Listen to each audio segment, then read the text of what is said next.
On April 24, 2024, officers get dispatched to a local TD bank for a suspect attempting to withdraw for $1,000 using a fake eye.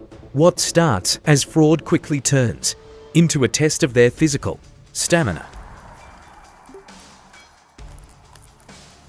Notice how the officer approaches. The suspect tries acting casual, but his ID is fake. The details simply do not match. He acts shocked, confused. Now he offers another card. The officer demands to see. Suspect starts stalling. Watch his hands closely here. He hands over another document. The deputy begins a detailed inspection of the cards. On scene, he tries pushing a different transaction. We can see a massive red flag here. Reading the suspicious address aloud. The suspect keeps deflecting with excuses, confirming details. Yes, the officer presses him on his intent. He questions him. The suspect's story wavers. Nodding, he begins to stutter, unable to explain. His nervous body language is obvious, claiming some bizarre business conspiracy instead. Unbelievable. Now watch how he starts edging away, still rambling to distract the officers. Tension. Suddenly, he demands his money back. Realizing he is cornered now, panic sets. The deputy orders him to stay, blocking his clear exit path. He bolts, triggering a wild foot chase. The officer begins pressing for identification, specifically his social. The suspect hesitates, stalling. He repeats the direct question. He claims he does, but he hesitates. Playing dumb here. Classic. Officer spots something.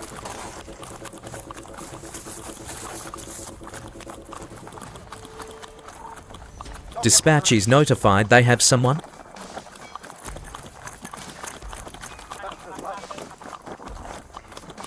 Things are escalating. Tension is rising. Suddenly, the suspect bolts. The pursuit is instantly on. Fast.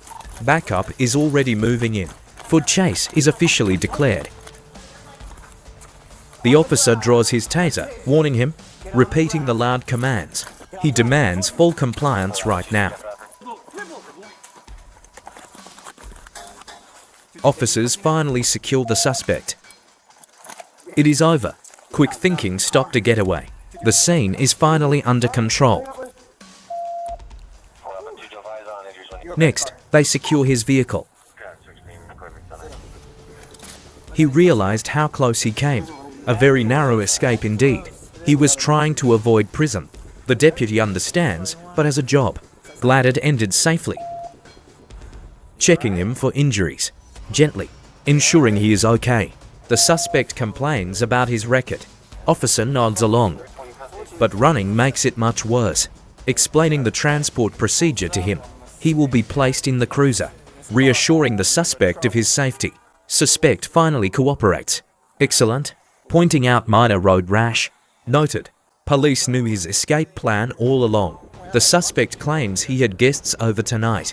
Now, the officer helps him stand, pushing up onto one knee. The deputy patiently talks him through the process, making sure the handcuffed suspect doesn't fall. This careful approach keeps both of them safe. He stands, successfully on his feet. But before moving, they pause for a moment. The officer makes sure the handcuffs are secure, checking for proper tightness.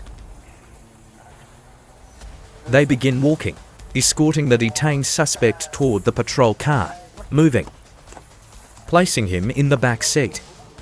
The suspect starts to complain about the cuffs, but the deputy insists they are completely locked. The detainee claims the cuffs are pinching his wrist. He complains about the pressure on his back. The officer explains they cannot adjust them further, for safety, pointing out that there is already enough slack inside the metal bracelets. Suddenly, the suspect starts shifting around uncomfortably. The officer warns him to stop. Watch. Tight cuffs are necessary for a runner, since this suspect already tried to flee. Once, the suspect continues to complain.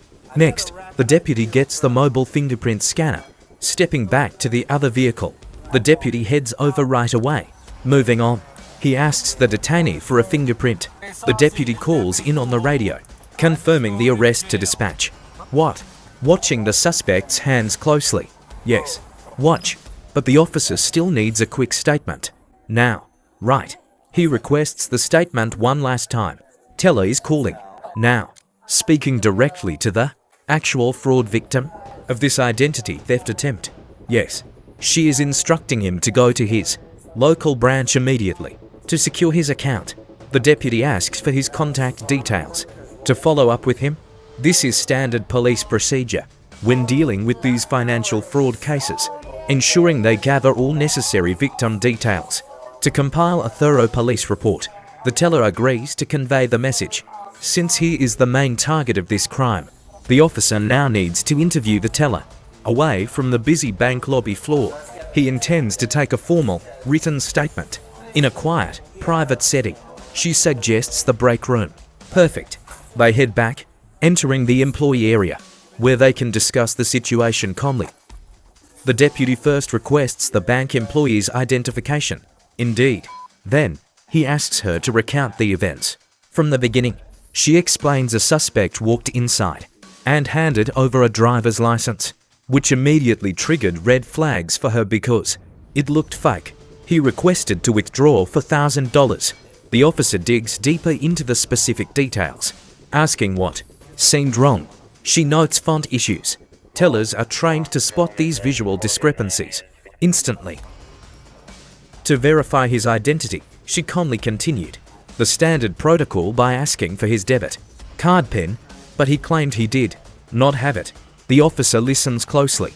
She details how their security bypass works by entering the passcode manually. This was his first major red flag, but it gets worse. They tried a secondary security check, sending a confirmation code to his mobile. Standard procedure so far. Unsurprisingly, the suspect claimed he lacked his phone. He presented a different device, claiming it was work-related. A very common excuse. Another red flag, making it impossible to verify his identity that way. So she adapted. She walked away to get back up, deciding to loop in her branch manager immediately. Quietly, of course, she delivered the suspect's ID to the manager's desk. Then, they used a classic bank stalling tactic, forcing him to wait. The officer wants to know the stolen name used on that ID. She points it out, confirming the victim's name, Matthew F., a real customer. Now they need to compare the photos side by side. An absolute match. She is completely certain of his face. Her positive identification solidifies the police case. No doubt here. The banker is absolutely sure about this suspect. His exact features. The officer sees it too. Case closed on identity. The investigator asks about her specific bank role.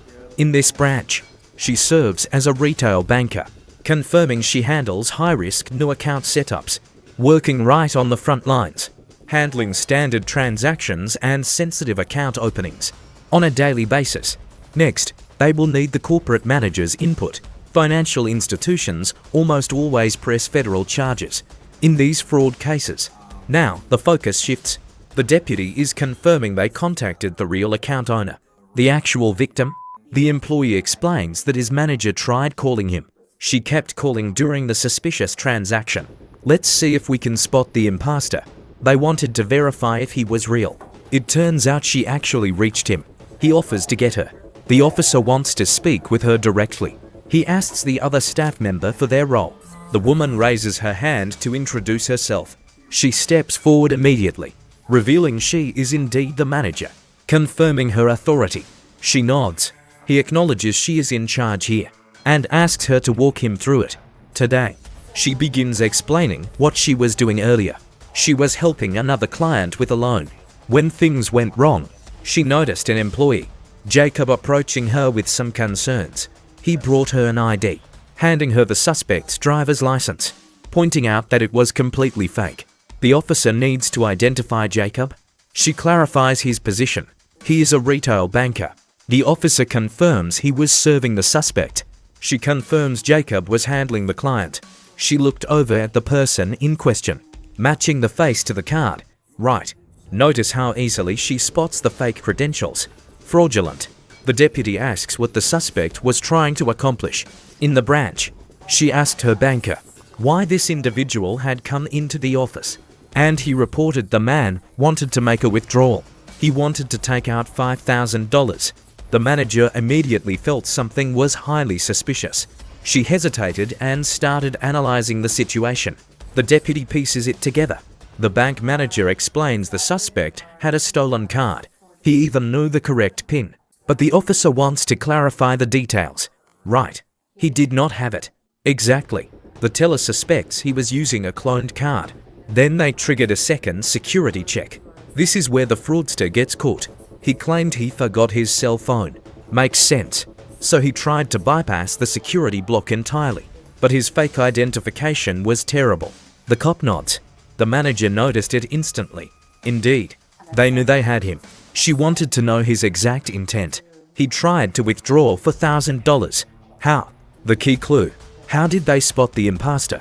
They asked some simple screening questions, specifically about his supposed commercial business, but the suspect said he had none.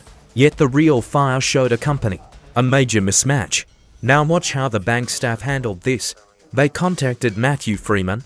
They got the real victim on the phone to verify everything, who confirmed his business account. The deputy confirms their investigative steps. Absolutely. They alerted the victim to the crime. An identity thief was using his name, and he immediately stopped the deal. Naturally, they shut him down. Now the suspect is under arrest, yet he somehow bypassed their initial security, which shows how sneaky fraud is. Incredible.